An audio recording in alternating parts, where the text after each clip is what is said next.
Bonsoir. Il y a des animaux qui ont l'air affectueux comme ça parce qu'ils se collent à nous, mais qu'il faut éviter d'adopter. Ce sont les tiques. Elles sont infectées par des maladies qu'elles transmettent en mordant. Le nombre de victimes augmente dans les zones tempérées. On fera le point tout à l'heure. Pour commencer, nous allons parler du contenu de cette petite fiole. Un curieux médicament oublié durant un demi-siècle dans les méandres de l'histoire. Jusqu'à la fin des années 40, le risque de mourir d'une banale otite ou d'une simple coupure au doigt était bien réel. Le système immunitaire n'est pas toujours capable de faire face aux bactéries qui l'agressent.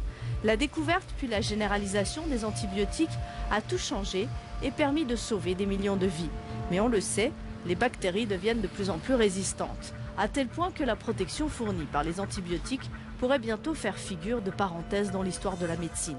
Pour les infectiologues, le scénario est effrayant, mais il existe peut-être une parade. Elle vient des pays de l'Est et intrigue de plus en plus de chercheurs. Un reportage de Yannick Tenet et Mario Fossati.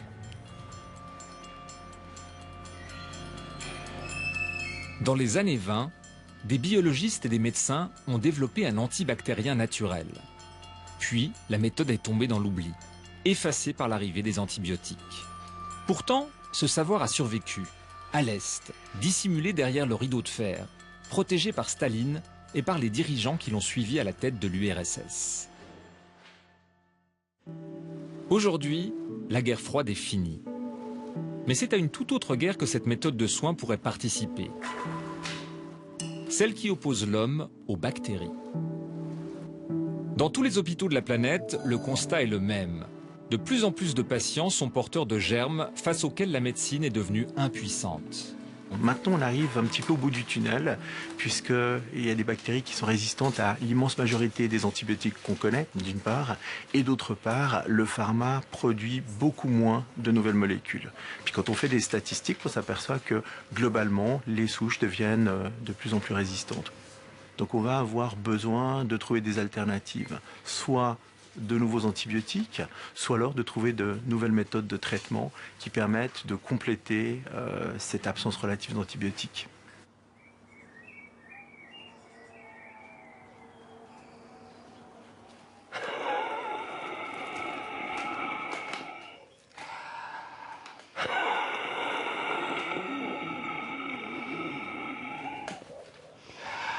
Les mêmes gestes, 5 fois par semaine depuis 21 ans. Hervé Jackson est atteint de mucoviscidose.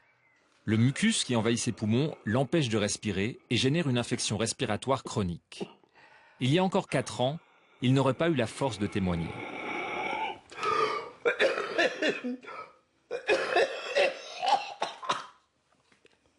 J'étais dans un état assez dégradé, on va dire.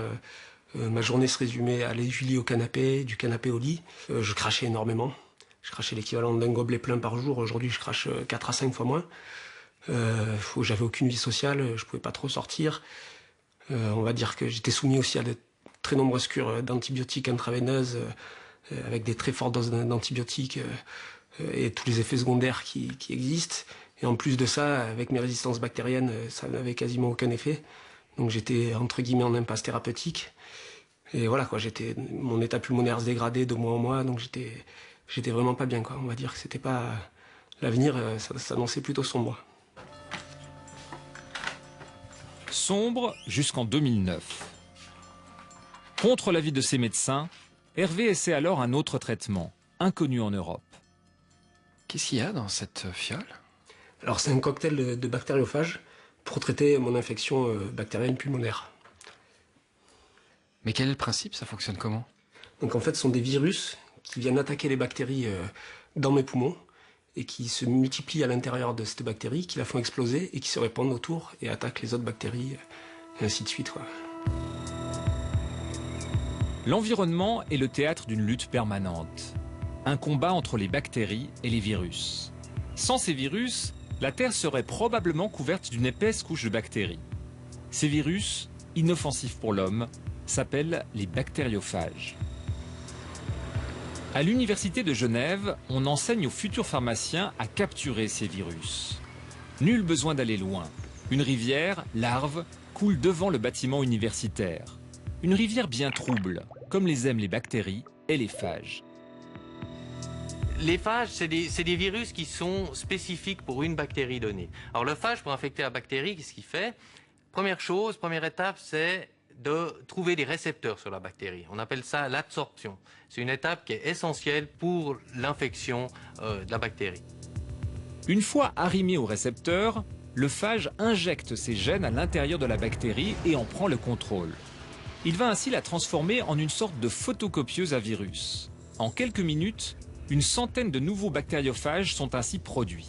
Sous la pression, la bactérie finit par exploser et disperser les virus autour d'elle. Et ils sont prêts à infecter les bactéries voisines qui se retrouvent dans l'environnement. S'il n'y a pas de bactéries qui sont là, les bactériophages y restent, c'est des particules qui sont relativement stables qu'on peut récupérer dans l'environnement. Et c'est pour ça que dans l'eau de lave, on arrive à récupérer beaucoup de bactériophages. Vous prélevez 10 ml, vous filtrez dans le tube Falcon. Et attention au travail stérile. Pour les étudiants, le but de l'exercice est d'isoler dans l'eau de la rivière des phages capables de détruire des bactéries pathogènes. Donc certains binômes vont avoir Escherichia coli, d'autres, on leur a donné Pseudomonas. L'eau est d'abord filtrée pour en éliminer toutes les particules à l'exception d'éventuels virus. Ensuite, on y ajoute une culture de bactéries et un peu de nourriture pour qu'elles se multiplient. Si le bactériophage recherché se trouve dans le flacon, il va se multiplier à grande vitesse, profitant de la présence des bactéries. Il ne reste plus qu'à laisser ce mélange incuber durant toute la nuit.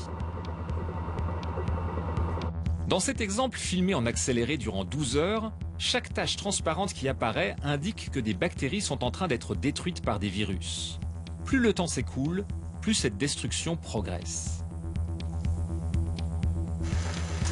Après une nuit d'incubation, il ne reste donc plus qu'à vérifier le résultat.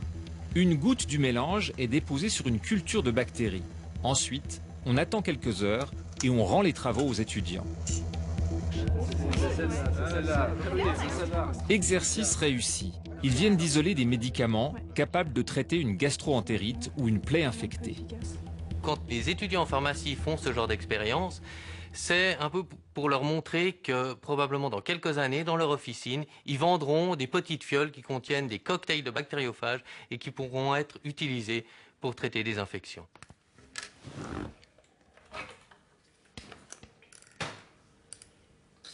La méthode s'appelle la phagothérapie. Depuis 4 ans, Hervé y a recours à raison de 3 séances par mois.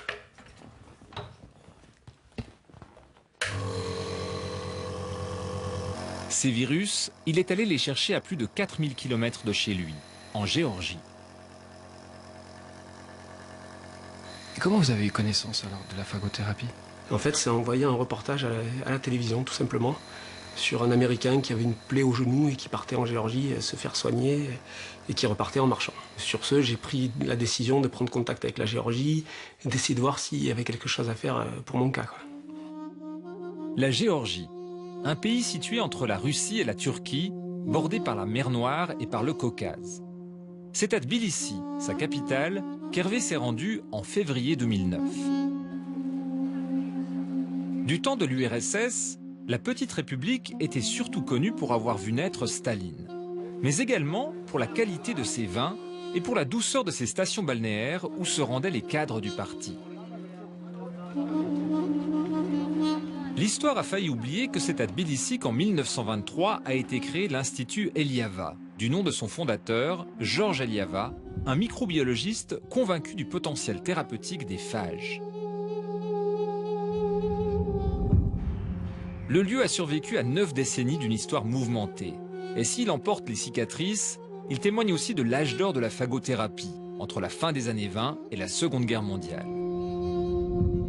C'est un Français, Félix Derel, qui en 1917 remarque que quelque chose détruit des bactéries.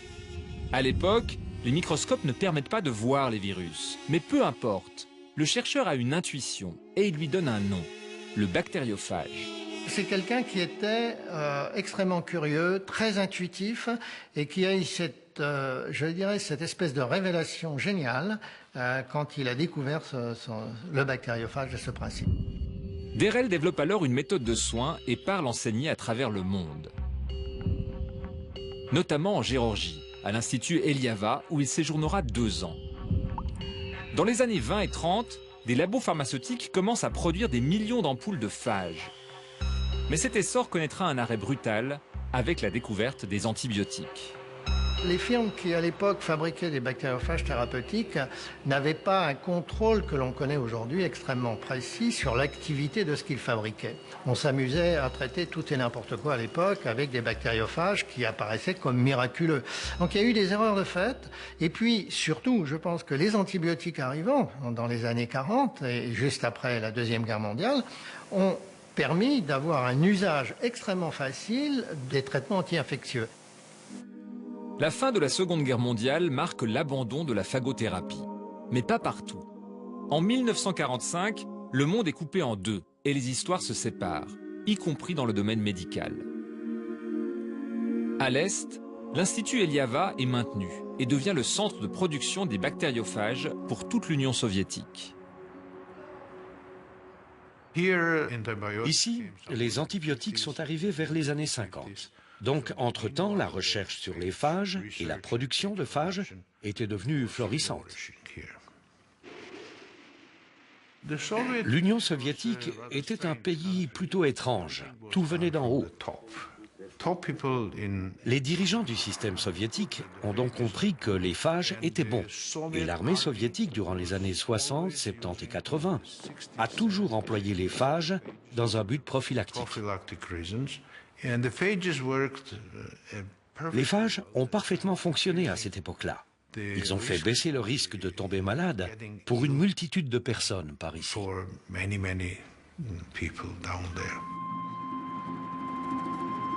À l'éclatement de l'Union soviétique, l'Institut a failli ne pas survivre à la perte de son principal client. Des laboratoires ont été fermés, des locaux loués à des entreprises privées. Mais depuis 2009, la Géorgie est entrée dans une nouvelle alliance géopolitique. Désormais, c'est le département de la défense américain qui finance la restauration du bâtiment. Demain, peut-être, les phages soigneront les GIs. Malgré les aléas de l'histoire, la phagothérapie a toujours fait partie de la pratique médicale en Géorgie. À Tbilissi, ce que les habitants connaissent avant tout, c'est ce centre d'analyse et de diagnostic. Suivant.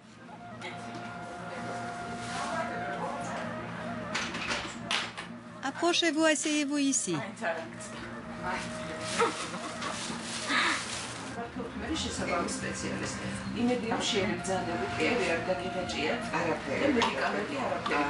J'ai oublié de vous demander, vous êtes à jeun?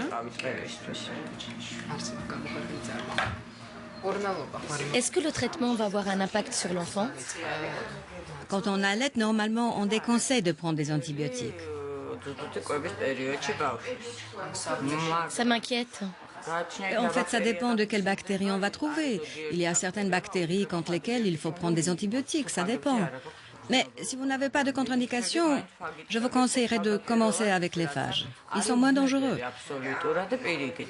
Les antibiotiques agissent plus vite, c'est vrai, et les phages plus lentement. Mais avec les phages, il y a moins d'effets secondaires.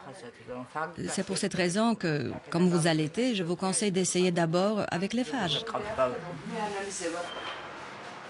Otite, gastrite, plaies mal soignées, infections gynécologiques ou pulmonaires, les indications sont nombreuses et la consultation ne désemplit jamais. C'est ici qu'Hervé Jackson s'est présenté en février 2009. À l'époque, il ne pesait plus que 48 kilos. Je savais pas trop où j'allais, il y avait très peu de personnes qui avaient été traitées par bactériophage à l'époque, donc c'était un peu le brouillard, on va dire.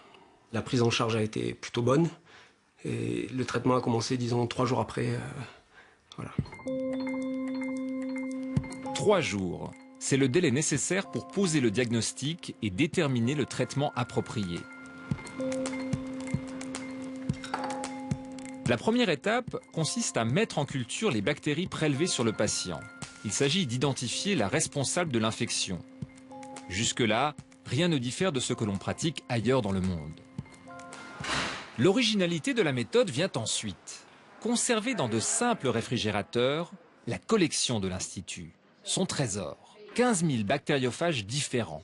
Chacun répertorié et testé en fonction de sa capacité à détruire une souche précise de bactéries. Ces phages d'habitude sont sélectionnés pour les préparations que nous produisons commercialement dans notre institut. Et d'habitude, les préparations de phages sont des mixtures de différents phages parce que ça renforce l'efficacité des préparations. On appelle cela des cocktails de phages. En s'appuyant sur ses 80 ans d'expérience, l'Institut en a mis au point plusieurs. Il suffit de les tester sur les germes qui infectent le malade et d'attendre quelques heures pour savoir lequel employer. Actuellement, l'Institut Eliava produit une dizaine de cocktails différents disponibles dans les pharmacies.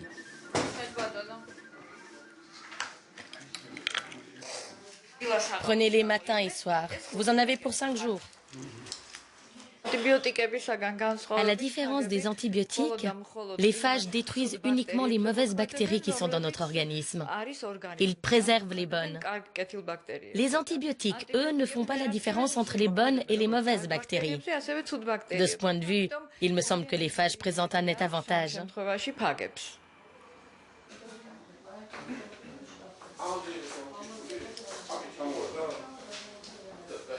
J'ai fait le traitement en fait à l'hôtel puisqu'à l'époque il n'y avait pas de structure clinique, on va dire, pour accueillir les patients. Après quelques jours où j'étais vraiment pas bien du tout, j'ai réussi à cracher toutes les bactéries qui étaient mortes en fait dans mes poumons durant le traitement. Et à partir de ce moment-là, oui, j'ai senti vraiment les effets positifs des bactériophages, avec une sensation du mieux respirer, une saturation qui était bien meilleure. Voilà, c'était des couleurs qui revenaient sur le visage. Après, j'ai pu prendre un emploi, donc j'ai pu reprendre un peu le sport, j'ai pu faire plein de choses que je pouvais plus faire jusque-là, quoi.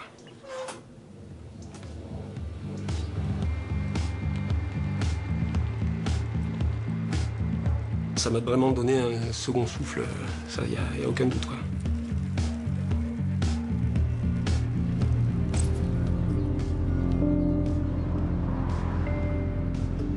À leur découverte, les antibiotiques présentaient tous les avantages. Simple d'usage, très efficace et facile à produire en quantité industrielle. Pourtant, la phagothérapie n'a pas disparu du jour au lendemain. À Vevey, par exemple, les laboratoires Safal produisaient encore des cocktails de phages dans les années 60. Et en France, l'Institut Pasteur a continué longtemps à fournir des virus aux médecins qui le demandaient. Finalement, les dernières collections de phages ont été jetées à la poubelle dans les années 80 et la phagothérapie a cessé d'être enseignée aux médecins. Aujourd'hui, à l'Ouest, tout est donc à réinventer et la question est de savoir comment réintroduire la phagothérapie dans l'arsenal thérapeutique. A priori, il semblerait logique d'importer le savoir-faire développé dans les pays de l'Est. Mais ce n'est pas si simple, on n'efface pas un demi-siècle d'histoire médicale séparée comme on signe une ordonnance.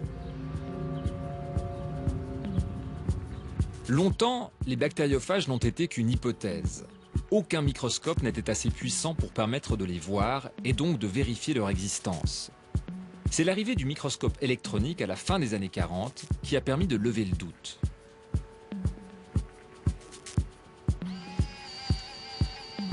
Par la suite, les chercheurs ont fait une autre découverte. Les phages ne se comportent pas tous de la même manière. Certains peuvent faire muter les bactéries plutôt que de les tuer.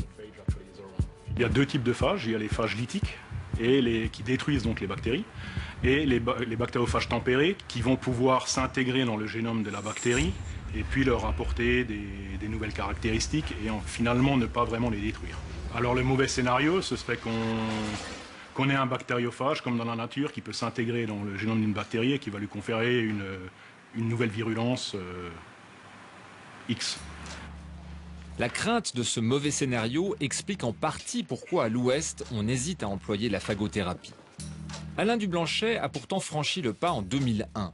À l'aide de cocktails ramenés d'un voyage en Russie, il traite plusieurs patients en situation désespérée avec succès.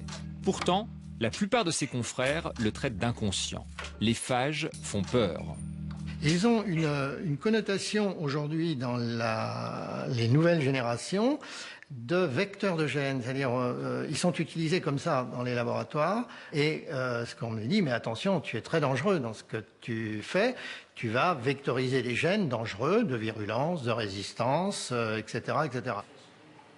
Rendre les bactéries plus dangereuses au lieu de les éliminer. En théorie, le risque existe. Mais dans la pratique, l'expérience géorgienne semble plutôt rassurante. C'est dû à l'ignorance, parce qu'il n'y a eu aucun effet secondaire durant les années et les années où nous avons employé les phages. Pas un seul cas d'effet secondaire.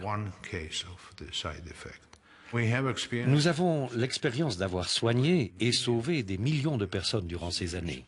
Et ça a toujours très bien fonctionné. Dans la bibliothèque de l'Institut, des milliers de pages témoignent de cette expérience. Tout un savoir accumulé au fil de la guerre froide, mais qui ne sera jamais publié à l'Ouest. En effet, ces études n'obéissent pas aux critères en vigueur dans le monde scientifique occidental. On manque de connaissances pour pouvoir simplement dire on va prendre ceci puis on va l'utiliser chez nous. Il nous faut pouvoir convertir cette connaissance dans quelque chose qu'on connaît bien et se décider à quel moment on va les utiliser, comment on va les utiliser, est-ce qu'on peut les utiliser avec un antibiotique, etc. Bien définir la phase de transition. Il y a beaucoup de choses encore à compléter dans nos connaissances avec nos exigences de sécurité.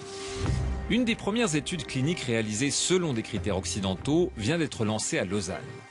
Grégory Reich est biologiste, Yokai Kwe est médecin. Ensemble, ils gèrent le volet suisse d'une étude financée par la Commission européenne et coordonnée par le service de santé des armées françaises. L'étude s'intitule Phagoburn.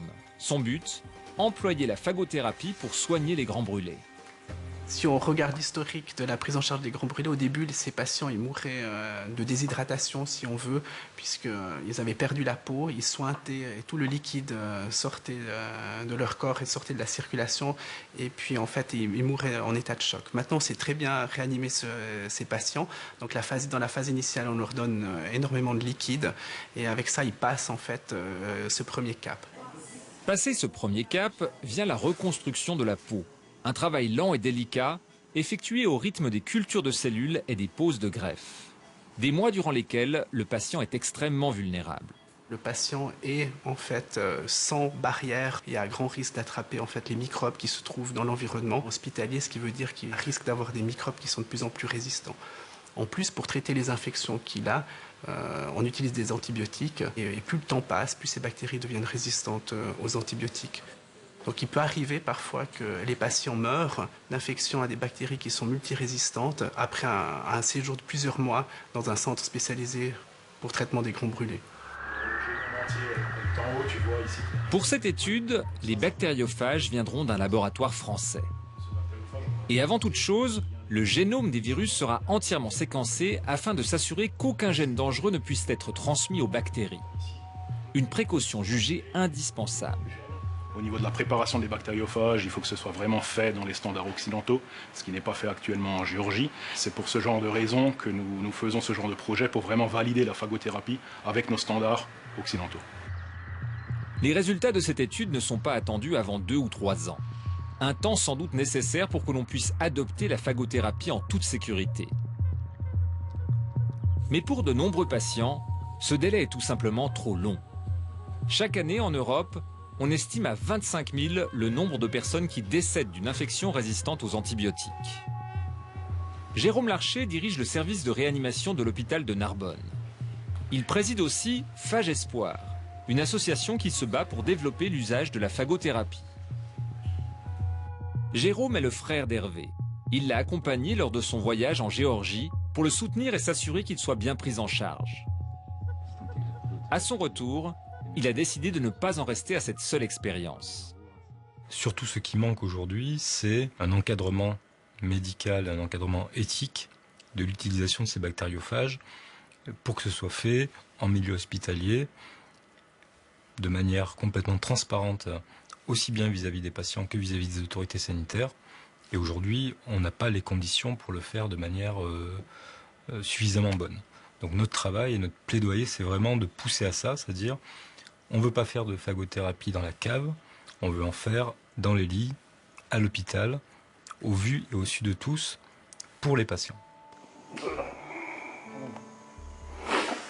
Sorry. I must clean. C'est la première fois que je me fais toucher la jambe et ma plaie, quoi. Donc c'était douloureux. Et là, il doit me faire un prélèvement. En novembre 2012, Serge Fortuna décide de partir seul en Géorgie et de filmer son voyage. Une dernière tentative pour sauver une jambe, la gauche, infectée depuis 37 ans par un staphylocoque doré suite à un accident de moto. Si aujourd'hui il marche, cela n'a pas toujours été le cas. En 37 ans, il a subi 39 opérations, en vain. C'est ce que l'on appelle une impasse thérapeutique. On avait tenté toutes sortes de greffes. Notamment la dernière, la plus douloureuse, la plus pénible, ça a été la greffe de mon mollet sur le tibia. Après avoir subi déjà 3 greffes de peau.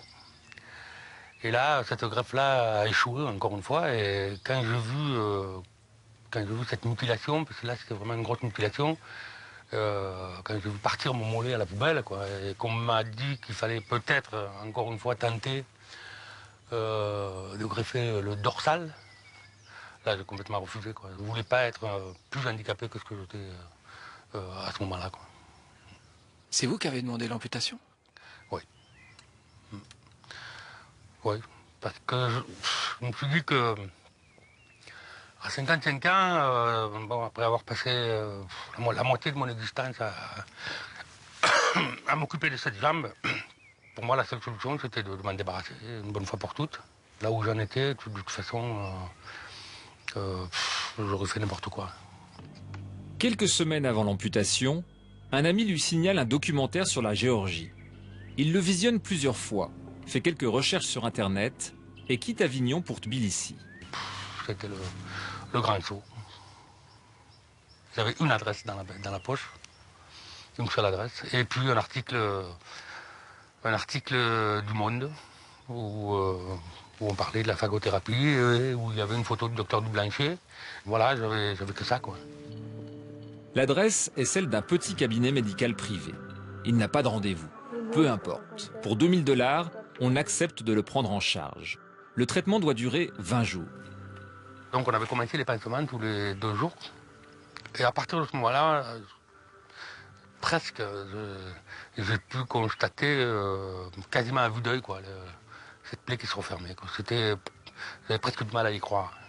Presque du mal à y croire.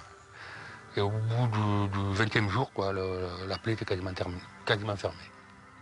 Et j'avais une pêche d'enfer, quoi.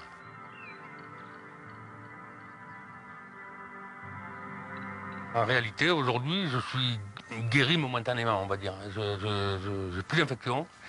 Mais si, par malheur, il se remanifestait à nouveau, ben, je sais quoi faire et où aller. Voilà. Donc c'est vraiment le dernier de mes soucis, quoi.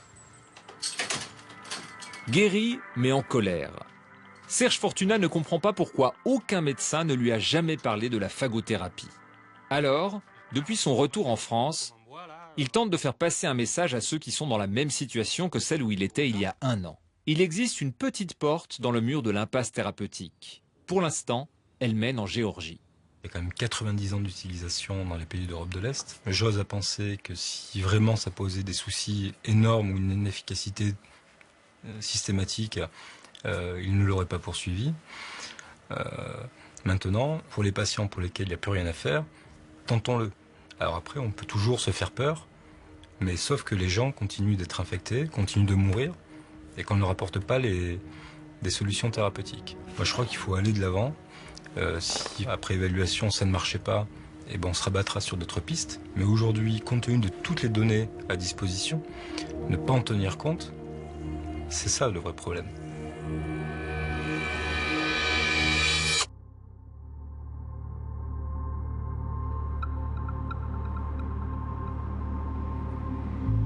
Pour l'instant, les grands laboratoires pharmaceutiques semblent peu enclins à investir dans la recherche sur la phagothérapie.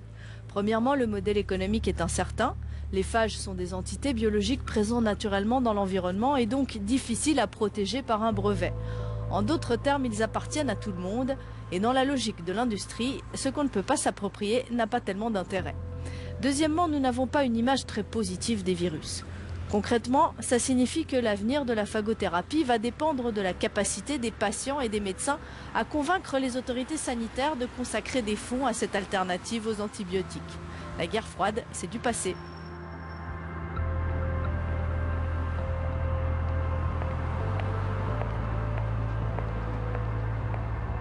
Deuxième reportage, les tiques. Ce sont des ectoparasites de la même famille que les acariens et les araignées.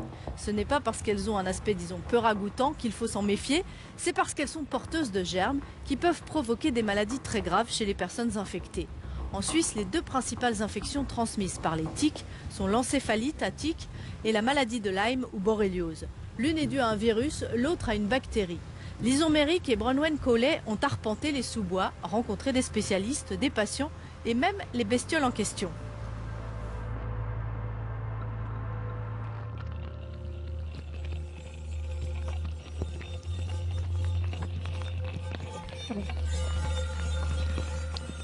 Ou les tiques, alors merci bien. On n'est pas bien avec cette bête-là. D'ailleurs, elle est horrible, elle est vilaine, elle est tout ce que vous voulez, répugnante. C'est une bête qui est vraiment, quand on la regarde au microscope, c'est vraiment, vraiment pas beau. Mélika Borel vit à Beauvais. Chaque jour, pendant des heures, elle arpente les forêts du littoral neuchâtelois.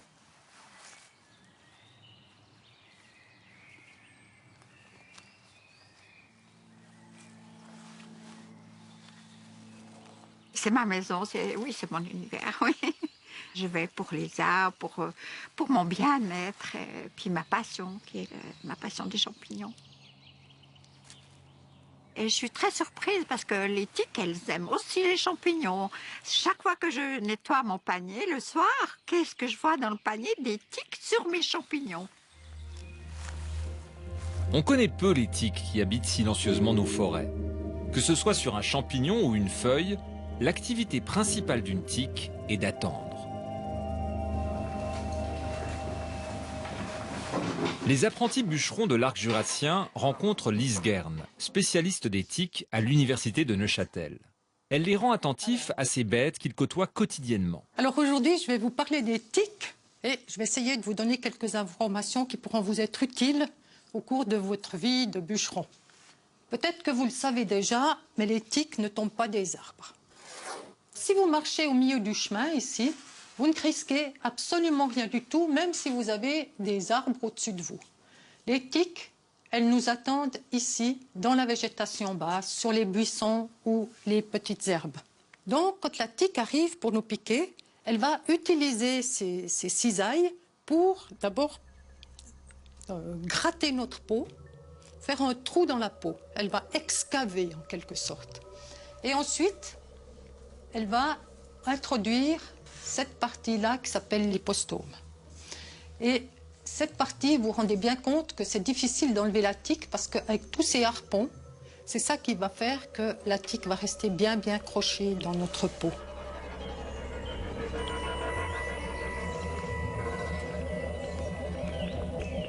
Dans sa vie, une tique passe par 3 stades successifs. Les 2 premiers, celui de larve et de nymphe, sont asexués. Puis elle se différencie en mâle ou femelle à l'âge adulte. Pour passer d'un stade à l'autre, la tique a besoin d'un repas de sang. Et pour l'obtenir, elle se poste sur une plante et attend son hôte, parfois pendant plusieurs mois.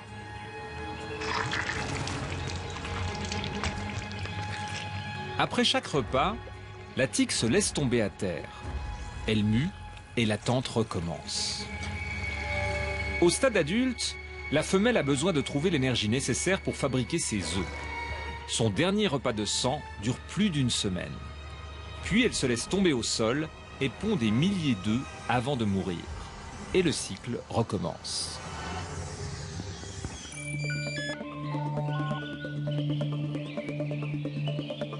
Il existe à peu près 800 espèces de tiques à travers le monde qu'on va trouver à des altitudes très élevées. On peut trouver des tiques jusqu'à 5000 mètres sur les pentes de l'Himalaya. On peut aussi trouver des tiques dans le désert. Chez nous, en Suisse, on a à peu près une vingtaine d'espèces de tiques, mais il n'y en a qu'une qui est vraiment prédominante et qui pose des problèmes en santé humaine. Cette tique, elle s'appelle Ixodes ricinus.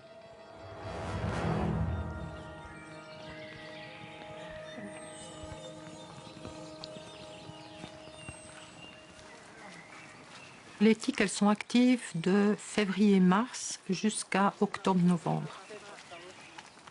Il faut qu'il y ait un minimum de 7 degrés pour que les tiques montent sur la végétation pour attendre les hôtes, pour pouvoir s'accrocher à eux.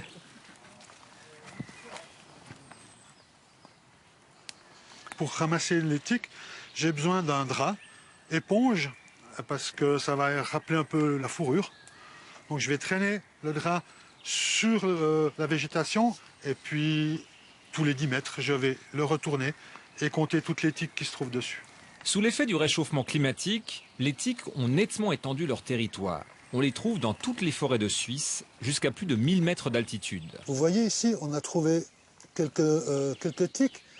On reconnaît bien la femelle à son dos rouge, le mâle tout noir, et un peu plus petit ici, juste à côté, vous avez des nymphes.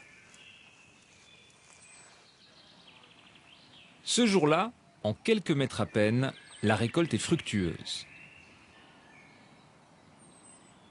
Elle va encore doubler ou tripler de poids. Elle va prendre environ entre 100 et 200 fois son poids à jeun, en repas. Elle est déjà grosse. Ouais. Mais quand elle est vraiment bien gorgée, ça fait vraiment un pouce, donc. Hein. Un pouce. Un pouce, ça fait vraiment cette grosseur.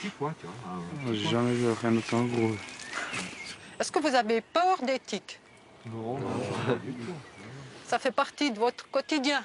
Ouais. Très bien. Un bûcheron, ça n'a peur de rien. Pourtant, une partie des tiques sont porteuses de différents pathogènes, en particulier celui de l'encéphalite à tiques, une maladie bien connue depuis des décennies en Allemagne et dans le nord-est de la Suisse. Les zones infestées s'étendent vers le sud-ouest en suivant la migration des petits animaux porteurs de virus. Au milieu des années 2000, on a enregistré les premiers cas en Suisse romande. Au vu de ce qui s'est passé au cours de ces 20 ou 30 dernières années en Suisse, on peut s'attendre à ce que cette maladie progresse encore plus au sud-ouest, y compris dans la région lémanique.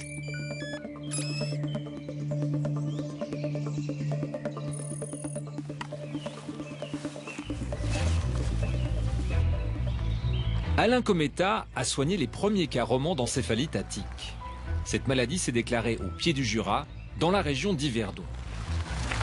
Souvent, l'encéphalite à tiques passe inaperçue et ressemble à une grippe. Mais dans 5 à 10% des cas, les patients développent de sévères complications.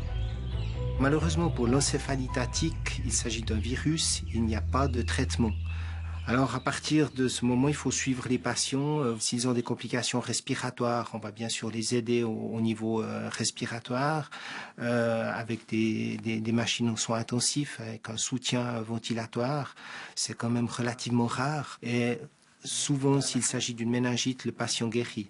Il peut y avoir des séquelles, surtout chez les personnes âgées, où là, il peut y avoir des séquelles même persistantes à long terme. Très bien. Pour éviter ces séquelles, la seule solution est d'agir avant la piqûre.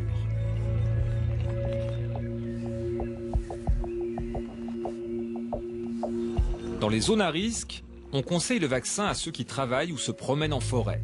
Il est remboursé par l'assurance de base et valable 10 ans.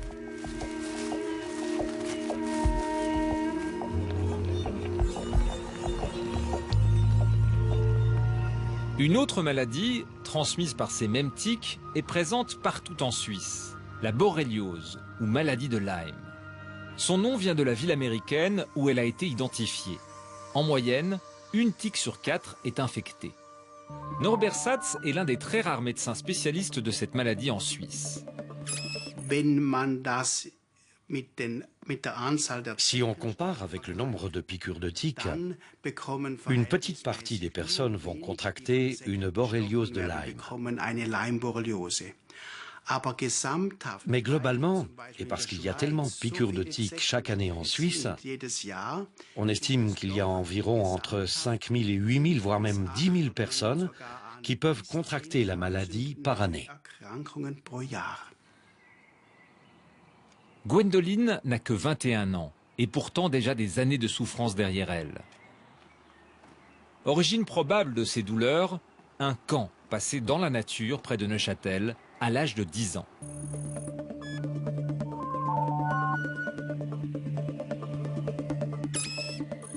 revenait tous les soirs avec des tiques sur nous et les moniteurs nous les enlevaient. Et au bout de 3, 4, 5 jours, le moniteur voulait plus nous les enlever parce qu'on en avait tous vraiment trop. Moi, je me souviens que j'avais plus de 20 tiques et on se les enlevait parmi entre copines. Enfin, on n'arrivait pas... Il nous avait dit que c'était les parents qui nous les enlèveraient à la fin de la semaine. Moi, je me souviens que je trouvais bizarre d'avoir gardé plusieurs jours ces bestioles sur moi, mais je n'étais pas plus inquiète que ça.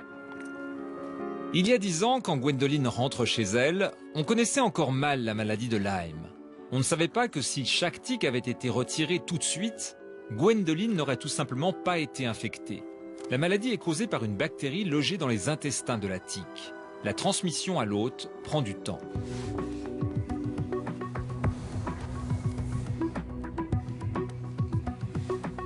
J'ai commencé à avoir des auréoles autour des endroits où j'avais été piquée, mais le problème c'est que j'avais pas qu'une seule piqûre, j'en avais plusieurs et plusieurs étaient infectées, donc je me suis retrouvée avec une dizaine d'auréoles partout sur le corps. Et quand on allait voir un dermatologue, il a pas compris ce que ça pouvait être, il a fait un prélèvement de peau, il a cherché et il en a conclu une allergie aux araignées. Il m'a donné une pommade antibiotique et puis au bout de quelques temps c'est parti, donc on s'est plus posé de questions. Olivier Peter est microbiologiste. Depuis plus de 30 ans, il traque la bactérie de la borréliose. La première manifestation typique de la borréliose qui est active, ça va être le développement d'un érythème, au départ d'une simple tache rouge qui va s'agrandir au site de la piqûre de la tique, puis évoluer sous forme d'un anneau très typique. Et puis cet anneau rouge est vraiment le signe de la borréliose de Lyme qui débute. Et c'est à ce stade-là que vraiment le patient doit faire attention et puis aller chez un médecin parce que ça mérite un traitement.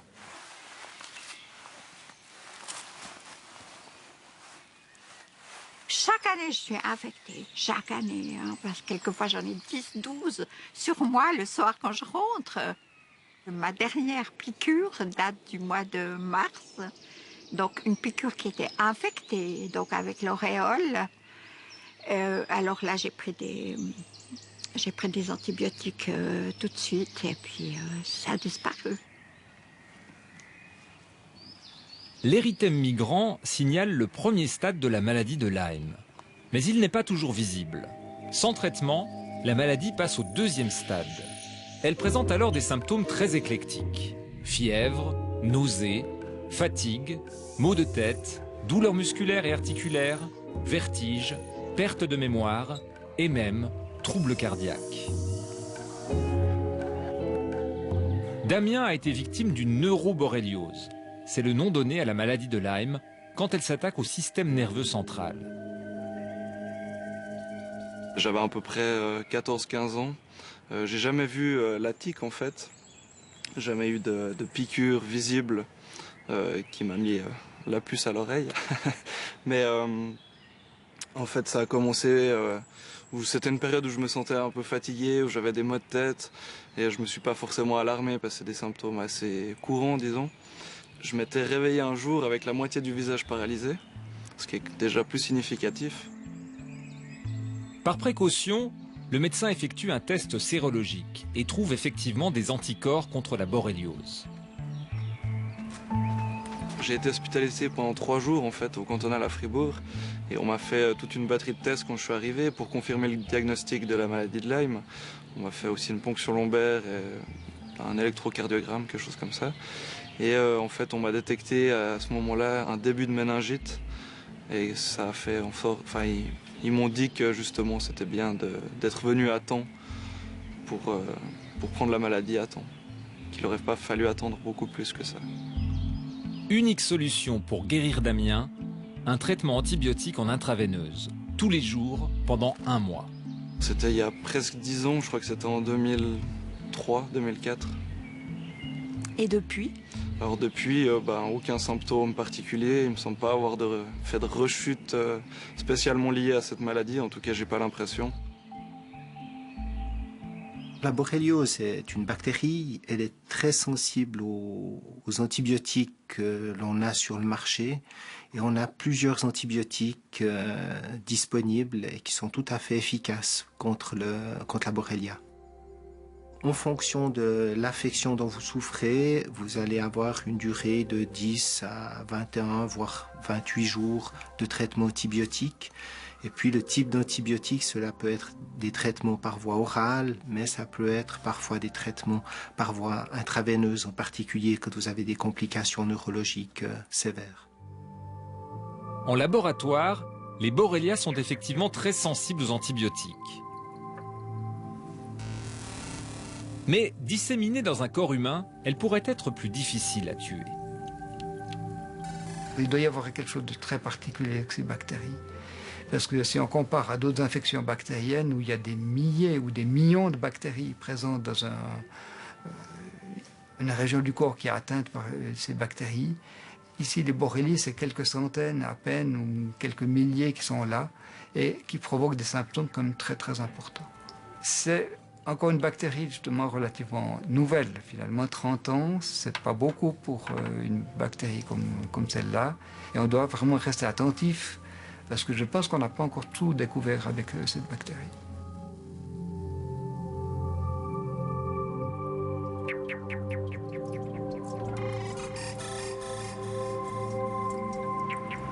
Le traitement antibiotique est efficace contre la borréliose de Lyme dans la majorité des cas, surtout s'il est entrepris rapidement après l'infection. La guérison est complète et sans séquelles. Dans les manifestations tardives, malgré les antibiotiques, la maladie peut entraîner une érosion des cartilages qui resteront douloureux, des atteintes cardiaques et du système nerveux, des lésions cutanées peuvent aussi rester visibles. Et puis dans certains cas, sans que l'on comprenne la raison, des symptômes s'installent et envahissent la vie de certains patients. Ils ressentent notamment des douleurs dans différentes parties du corps, des sensations de picotement, des maux de tête ou une grande fatigue. C'est d'autant plus angoissant que le corps médical ne sait pas trop que leur proposer pour les soulager.